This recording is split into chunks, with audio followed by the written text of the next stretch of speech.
I've always played Diablo on PC, because that's how I was introduced to the game. But I was curious on how the experience would be on console. And I gotta say, it's pretty damn good.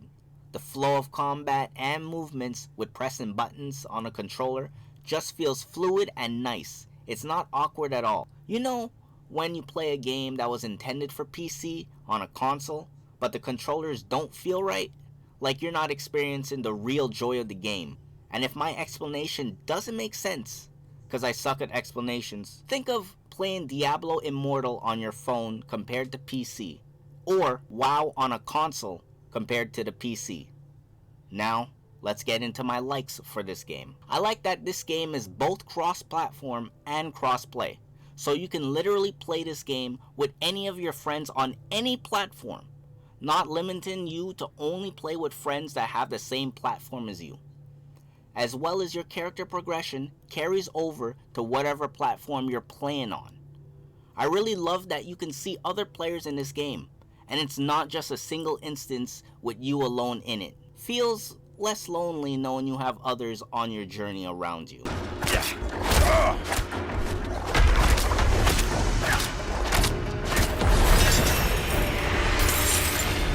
The combat is what you'd expect, fun as f.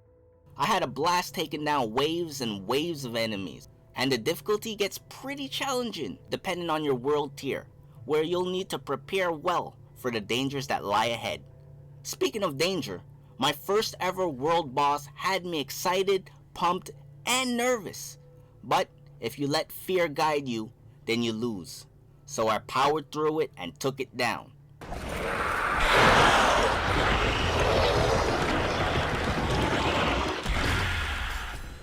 And surprisingly enough, the other players that joined in were very kind and saying thank you for the great time. I was expecting just a GG, thanks, see you later. But seeing that left me feeling with an impression that this game will be a great social bonding one, where players will make many friends, and hopefully lifelong ones. Last but not least, I loved the story a lot. A big part of that love was seeing the beautiful cinematics along with the graphics. I couldn't look away from the scenes as they played out. And I know Lilith was the big bad of the game, but I just couldn't find myself hating her. I was actually rooting for her. For one, she actually seemed to care about her son, and the holy good Inarius was a heaven-bound fool that just wanted glory and praise and be in God's grace, that he got sucked into it.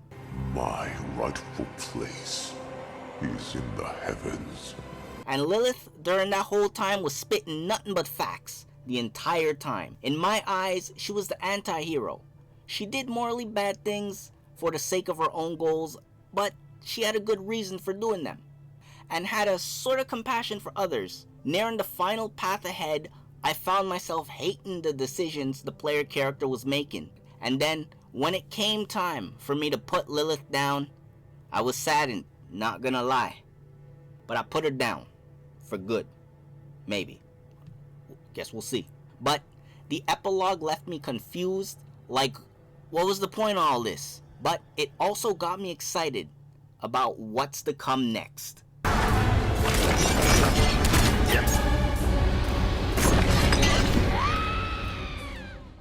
I will say, the only thing I found slightly interesting was that during the final fight, if you beat Lilith's first form but die to her second, upon re-entering the fight, you'll continue off facing her second form, which was interesting, and I think it's the second game I've seen that in.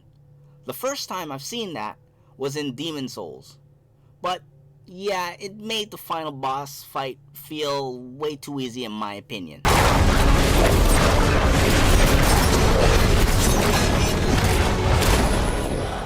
And there you have it. That's my review on Diablo 4. I would definitely recommend trying it out and seeing if you like it for yourself. As always, leave a like, comment, and subscribe. And if you enjoyed this video and have any recommendations on what games I should play next, let me know in the comments below. I'll see you guys next time. Peace.